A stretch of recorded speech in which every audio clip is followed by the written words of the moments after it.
सूर्या ने परफ्यूम की बोतल को ही तकरीबन खाली कर दिया। अगर वो किसी लड़की से मिलने जा रहा हो तब तो कहने ही क्या। उसे ब्लाइंड डेट का रिवाज बेहद भाता है। आजकल कितनी ही ऑनलाइन साइटें हैं जो इस तरह की डेट सेट करने में काफी मदद कर देती हैं। सूर्या आज पहली बार ब्लाइंड डेट पर नहीं जा रहा है। हाँ, लेकिन आज की डेट का नाम उसे बहुत लुभा रहा है, चेरी। होटल के बेसमेंट में रेस्टोरेंट था। एक कोने की टेबल पहले ही रिजर्व थी।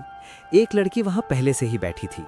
माफ कीजिए चेरी, मुझे देर हो गई क्या, या फिर आपको मुझसे भी ज्यादा जल्दी थी? तिरछी मुस्कान लिए सूर्या फ्लर्ट करने में माहिर था। नहीं, मैं ही कुछ जल्दी आ गई। वो नया फ्लाईओवर खुल गया है ना, सो आने में समय ही नहीं लगा। चेरी भी बातचीत करने लगी। शाम का रंग बढ़ने लगा और अपना परिचय देने के बाद वे दोनों एक दूसरे की पसंद नापसंद पर बात करने लगे। सूर्या एक प्राइवेट हवाई जहाज कंपनी में पायलट था और चेरी एक मैनेजमेंट इंस्टीट्यूट में बिजनेस मैनेजमेंट पढ़ाती थी। तुम्हारा इतना लजीज नाम किसने रखा वैसे? चेरी मेरा पसंदीदा फल है, देखते ही जी चाहता है कि गप से मुंह में रख लो। सूर्या अपनी आदत के मुताबिक फ्लर्ट किए जा रहा था। चेरी भी शर्माने के बजाय आग में घी डाल रही थी।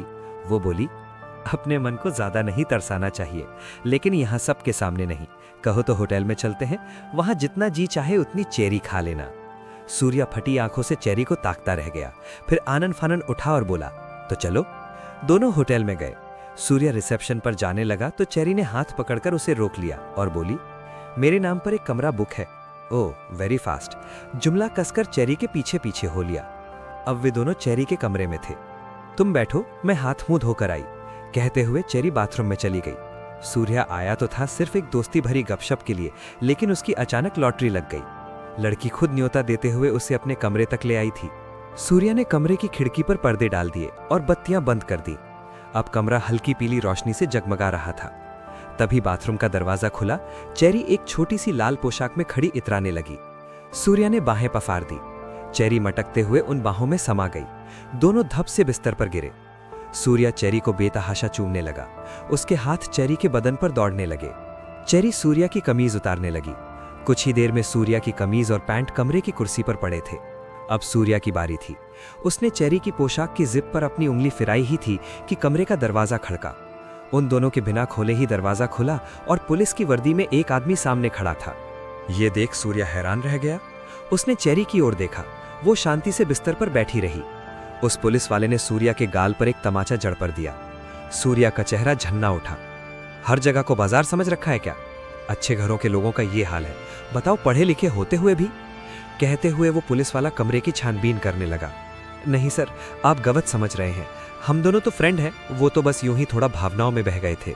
सॉरी सर, गलती हो गई, आइंदा ऐसा नहीं होगा। सूर्य बिना सांस लिए कहने लगा। वो इस मामले को रफा दफा करना चाह रहा था। पुलिस वाले ने चेरी के बालों को पकड़कर उसका चेहरा ऊपर किया और अपना फोन निकालकर वीडियो बनाने लगा। कहां से पकड़ लाया इस छम्मक छल्लों को? लड़की तो कम उम्र की लग रही है या? फिर उसने अपने मोबाइल फोन का कैमरा सूर्या की ओर घुमा दिया। अरे सर, क्या कर रहे हैं आप?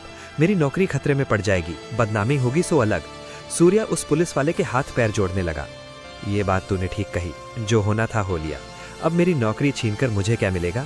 देख भाई, तूने अपने मजे ले लिए, अब मुझे भी कुछ मिल जाता तो। पुलिस वाला लेन देन पर उतर आया। बोलिए सर, क्या कर सकता हूं मैं आपके लिए? कहते हुए सूर्या ने अपना पर्स निकाला और उसमें जितने रुपए थे सब उसको थमाने लगा। ये क्या चिल्लर दे रहा है मुझे? एटीएम कार्ड थमा? पुलिस वाले की नीयत का खोट अब सामने आ था। शक पका गया। एटीएम या क्रेडिट कार्ड का मतलब था बेहिसाब नुकसान, पर मरता क्या ना करता। चेरी को वहीं छोड़ वे दोनों पास के एटीएम चल दिए। वहां पुलिस वाले ने एटीएम से 25,000 रुपए निकालकर अपनी जेब में रख लिए। फिर वो अपने रास्ते चलता बना। सूर्या ने चैन की सांस ली। वो फौरन होटल के उसी कमरे में जा पहुंचा। कमरे में घुसा तो पाया कि चेरी कपड़े बदलकर कुर्सी पर अपना सिर पकड़कर बैठी थी। चेरी के चेहरे की हवाइयां उड़ी देख सूर्या बोला, गया वो पुलिस वाला। आई एम सो सॉरी, मेरी वजह से आप। चलिए, जो हुआ उस पर तो अब कोई जोर नहीं। अब यहाँ से निकलना ही बेहतर होगा। चलिए, मैं आपको छोड़ देता हूँ। बताएं कहाँ जाना है आपको? आप जाइए यहाँ से। मैं चेरी अभी भी घबराई हुई थी। घबराइए मत, मैं आपकी मर्जी के खिलाफ कुछ नहीं करूँगा। मुझ पर यकीन कीजिए, मैं तो बस आपको यहाँ से निकालना चाहता हूँ। मैं खुद चली जाऊँगी, आप जाइए यहाँ से प्लीज़। चेरी के कहने पर सूर्या को वहाँ से चले जाना ही ठीक समझा। घर पहुंचकर सूर्या ने चैन की सांस ली। उसने एक गिलास ठंडा पानी लिया और चुपचाप अपने बिस्तर पर निढाल पड़ गया। दिमाग थक चुका था और इसी वजह से शरीर भी थकावट महसूस कर रहा था। कब आंख लग गई पता ही नहीं चला। जब आंख खुली तब रात के 3 बज रहे थे। पेट में भूख के मारे गुड़गुड़ाहट हो रही थी। रसोई में जाकर फ्रिज से ब्रेड निकाल वो उस पर मक्खन लगाने लगा। उफ, कहाँ फंस गया था आज। कम पैसों में ही जान छूट गई, वरना वो पुलिस वाला। मन अब भी उसी परेशानी में उलझा हुआ था, पर दिमाग खुद ही सारी घटना दोहराकर सुलझाने की कोशिश में था। चेरी के नाम पर उस होटल में कमरा रिजर्व क्यों था? और उसके कपड़े भी थे उस कमरे में। उसने तो बताया था कि वो किसी मैनेजमेंट इंस्टीट्यूट में टीचर है, तो फिर होटल में क्यों रहती है? पुलिस वाले ने उसे इतनी आसानी से कैसे और क्यों छोड़ दिया? और वो भी यही जोर दे रही थी कि सूर्या वहां से चला जाए। तो क्या चेरी और उस पुलिस वाले की कोई मिली भगत थी? कहीं ऐसा तो नहीं कि ये सब एक जाल हो पैसा ऐंठने के लिए?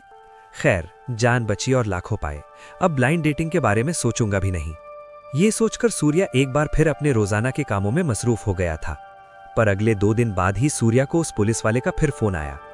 इस बार वो अपना मुंह बंद रखने के लिए 10 लाख रुपए की मांग कर रहा था और कह रहा था, और 2 लाख उस बेचारी लड़की के लिए भी लेते आना। उस बेचारी को तो तूने कुछ भी न दिया। अब सूर्या को 2 दिन के अंदर 12 लाख रुपए का इंतजाम करना था। इंतजाम हो जाने पर सूर्या ने तथाकथित जगह एक थैले में रुपए छोड़ दिए। कुछ दिन बाद एक सुबह सूर्या अपने काम के लिए हवाई अड्डे के लिए निकल रहा था कि टैक्सी की खिड़की से उसे चेरी दिखाई दी।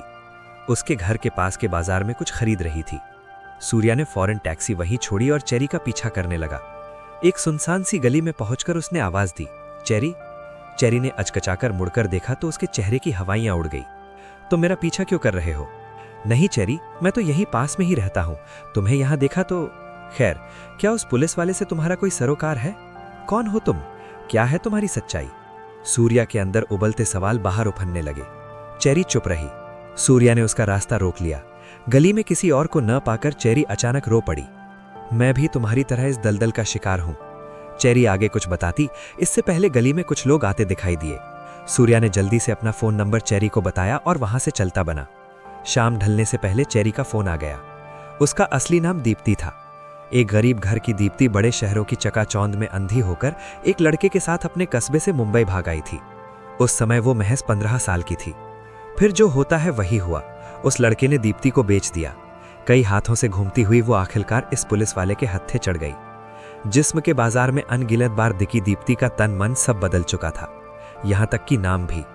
वक्त की ठोकरें खा खाकर वो एक सख्त जान बन गई थी। पुलिस वाला उसे अपने लिए, अपने दोस्तों यारों के लिए, अपना काम निकालने के लिए और अनजान लड़कों को बेवकूफ बनाकर लूटने के लिए इस्तेमाल करता था। लेकिन सूर्या को लूटकर दीप्ति को बिल्कुल अच्छा नहीं लगा था। क्यों? सवाल पर वो बोली, क्योंकि तुमने मेरे साथ कोई जबरदस्ती नहीं की और फिर तुम खुद धोखा खाने के बाद भी मुझे मेरे घर छोड़ने के लिए होटल आए थे। तो क्या तुम मेरी मदद कर सकती हो? सूर्या ने पूछा। सूर्या इस दलदल से निकलना चाहता था, वरना वो पुलिस वाला जब तब उसे ब्लैकमेल करता रहेगा। दीप्ति राजी हो गई। शायद उसे सूर्या से प्यार हो गया था। तन के साथ मन का घायल होना जरूरी नहीं। किसी ने पहली बार उसे एक लड़की के तौर पर इज्जत दी थी। अगले कुछ दिनों में उस पुलिस वाले का फोन ही आ गया। ओ भाई, जरा पैसे की सख्त जरूरत है, फटाफट 8 लाख रुपए का इंतजाम कर। जगह और दिन में फोन करके बता दूंगा। पैसे देने के लिए इस बार जो जगह और दिन बताया गया, उसकी जानकारी सूर्या ने पूरी हिम्मत करके पुलिस स्टेशन जाकर एफआईआर में दर्ज कराई। पुलिस ने उसकी पूरी मदद की। उनका अपना साथी ऐसी हरकत कर रहा है, इस बात को जानकर उन्होंने ऐसी गंदी मछली को तालाब से निकाल फेंकने की योजना बनाई। तथाकथित जगह और समय पर न केवल सूर्या पहुंचे, बल्कि पुलिस वाले भी पहुंचे और उस भ्रष्ट पुलिस वाले को धर दबोचा गया। पूछताछ करने पर दीप्ति का ठिकाना भी पता चला और उसे नारी निकेतन भिजवा दिया गया। दीप्ति की तृष्णा, पुलिस वाले का लालच और सूर्या की कामुकता ने उन तीनों को परेशानी के कीचड़ में उतार दिया था।